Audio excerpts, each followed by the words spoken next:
नमस्कार मित्रों, हमारे चैनल में आपका स्वागत है। इस भाग में हम जानेंगे कि किस तरह भीष्म पितामह अपने पतन की ओर बढ़ते हैं।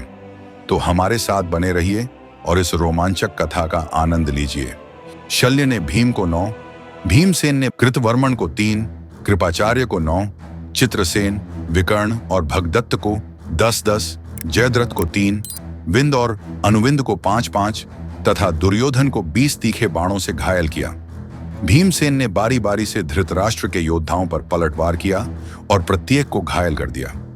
भीमसेन ने शल्य को 7 बाणों से, कृतवर्मन को 8 बाणों से मारा और कृपाचार्य के धनुष को आधा काट दिया तथा फिर 7 बाणों से उन्हें घायल कर दिया।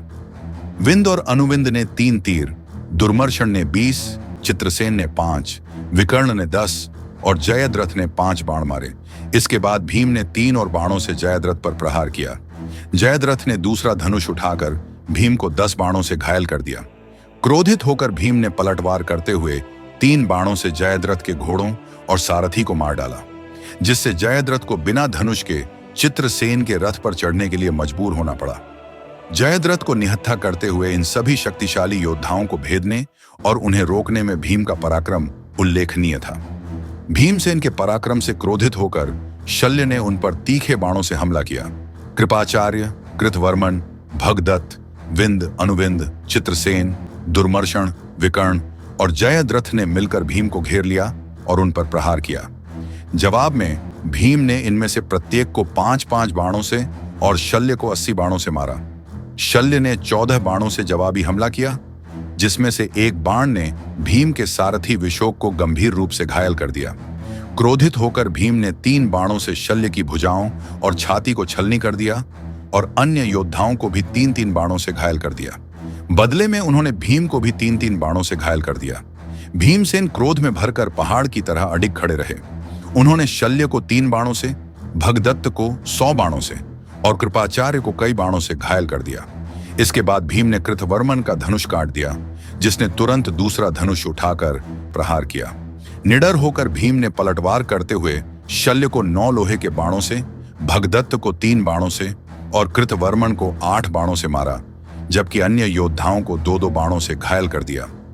भीम पर कई तीखे बाणों से हमला किया गया, फिर भी वे अडिग खड़े रहे। योद्धा लगातार उन पर बाणों की बौछार करते रहे। भगदत्त ने भीम पर भयंकर तीर चलाया और सिंधु के राजा जयद्रथ ने भीमसेन पर भाला और कुल्हाड़ी फेंकी। कृपाचार्य ने शतघ्नी, एक प्रकार का हथियार, से प्रहार किया और शल्य ने बाण चलाए। अन्य धनुर्धरों ने भीम पर 5-5 बाण छोड़े। भीम ने भाले को 2 भागों में काट दिया, 3 बाणों से कुल्हाड़ी को नष्ट कर दिया और 5 बाणों से उसे चूर चूर कर दिया। उन्होंने शल्य और भगदत्त के बाणों को भी काट डाला, फिर बाकी भी बाण को 3 भागों में खंडित कर दिया। भीम ने प्रत्येक धनुर्धर को 3-3 बाणों से घायल कर दिया। भीम का पराक्रम देखकर अर्जुन भी युद्ध में शामिल हो गए। दोनों पांडव भाइयों को एक साथ देखकर धृतराष्ट्र के योद्धाओं ने जीत की सारी आशा खो दी। अर्जुन ने भीष्म को मारने का इरादा किया और भीम के साथ मिलकर युद्ध करने लगे। भीम उस समय 10 महान योद्धाओं से अकेले ही लड़ रहे थे। अर्जुन ने भीम का साथ देते हुए उन सभी योद्धाओं को पराजित कर दिया। तब दुर्योधन ने सुशर्मन से तुरंत एक बड़ी सेना का नेतृत्व करने और अर्जुन तथा भीम को नष्ट करने का आग्रह करते हुए कहा, जाओ, पांडु के उन दोनों पुत्रों को मार डालो। दुर्योधन की आज्ञा सुनकर त्रिगर्त राजा सुशर्मन ने तेजी से हजारों रथों के साथ भीम और अर्जुन पर हमला किया, जिससे अर्जुन और दुश्मनों के बीच भयंकर युद्ध हुआ। अर्जुन ने शल्य को बाणों से ढक दिया और सुशर्मन तथा कृपाचार्य को 3-3 बाणों से घायल कर दिया। इसके बाद अर्जुन ने भगदत्त, जयद्रथ, चित्रसेन, विकर्ण, दुर्मर्शन और अवंती के राजकुमारों को भी 3-3 बाणों से घायल कर दिया। चित्रसेन के रथ से जयद्रथ ने अर्जुन और भीम पर प्रतिकार किया। शल्य और कृपाचार्य ने भी अर्जुन पर मर्मभेदी बाणों से प्रहार किया। चित्रसेन के नेतृत्व में धृतराष्ट्र के पुत्रों ने तेजी से हमला करते हुए अर्जुन और भीम को 5-5 बाणों से घायल कर दिया। इसके बावजूद अर्जुन और भीम ने त्रिगर्त सेना को कष्ट देना जारी रखा। सुशर्मन ने जोर से चिल्लाते हुए और पांडव सेना को भयभीत करते हुए 9 बाणों से अर्जुन को घायल कर दिया। अन्य योद्धाओं ने भी भीम और अर्जुन पर अनेक बाणों से प्रहार किया, युद्ध के बीच अर्जुन और भीम मवेशियों के बीच शेर की तरह शत्रुओं का संहार कर रहे थे। वे धनुष और बाण से वार कर दुश्मनों के सिर धड़ से अलग कर रहे थे और सैकड़ों घुड़सवारों को मार गिरा रहे थे। रथ, घोड़े और हाथी अपने सवारों समेत मैदान में टूटे हुए पड़े थे। अर्जुन की वीरता असाधारण थी क्योंकि उन्होंने शत्रु नायकों को रोके रखा और महान संहार किया। कृपाचार्य, कृतवर्मा, जयद्रथ और अवंती के राजा विन तथा अनुबिंद युद्ध में डटे रहे। भीम और अर्जुन ने कौरव सेना को परास्त करना शुरू कर दिया। कौरव राजाओं ने अर्जुन पर अनगिनत तीर छोड़े, लेकिन अर्जुन ने उनका डटकर मुकाबला किया और कई योद्धाओं को मौत के घाट उतार दिया। शल्य ने अर्जुन पर प्रहार किया, जिससे अर्जुन ने शल्य का धनुष काट दिया और उसे गंभीर रूप से घायल कर दिया। इसके बाद शल्य ने अर्जुन और कृष्ण पर फिर से बाणों से हमला किया और भीम पर भी प्रहार किया। द्रोण और जयद्रथ भी युद्ध में शामिल हो गए। जयद्रथ ने भीम को 8 तीरों से घायल कर दिया, लेकिन भीम ने जवाबी हमला करते हुए 15 तीर मारे, जिससे जयद्रथ के सारथी की मृत्यु हो गई। जयद्रथ के घोड़े अनियंत्रित होकर उसे युद्ध भूमि से दूर ले गए। द्रोण ने भीमसेन पर 8 तीखे बाणों से हमला किया, लेकिन भीम ने जवाब में 60 बाणों से प्रहार किया। अर्जुन ने सुशर्मा पर आक्रमण कर उसकी सेना को नष्ट कर दिया। फिर भीष्म और दुर्योधन अर्जुन और भीम की ओर बढ़े। धृष्टाद्युम्न और शिखंडी के नेतृत्व में पांडव योद्धा भीष्म का मुकाबला करने के लिए दौड़ पड़े। शिखंडी को आगे रखकर युधिष्ठिर और अन्य पांडव भी भीष्म से लड़ने में श्रिंजों के साथ शामिल हो गए। इसी प्रकार भीष्म के नेतृत्व में धृतराष्ट्र के योद्धाओं ने पांडवों और शिखंडी से युद्ध किया। भीष्म की जीत के लिए कौरवों और पांडवों के बीच युद्ध अत्यंत भयानक था। भीष्म के भाग्य ने इस युद्ध का परिणाम निर्धारित किया। धृष्टद्युम्न ने पांडव सैनिकों को बिना किसी डर के भीष्म पर हमला करने की आज्ञा दी। पांडव सेना अपने जीवन का बलिदान देने के लिए तैयार भीष्म के खिलाफ आगे बढ़ी।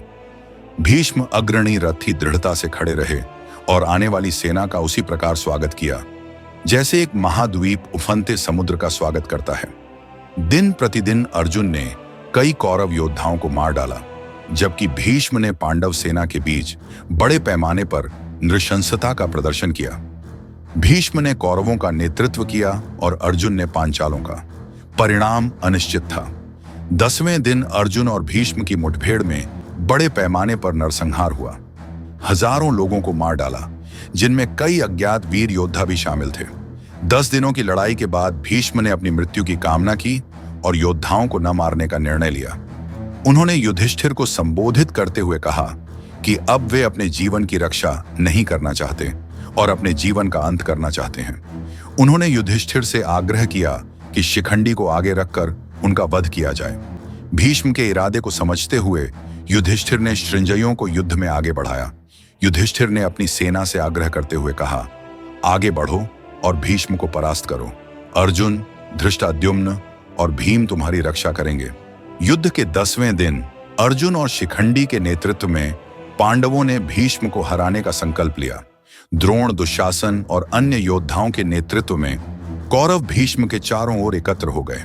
छेदियों और पांचालों के समर्थन से पांडव सेना अर्जुन के साथ शिखंडी को सबसे आगे रखकर आगे बढ़ी।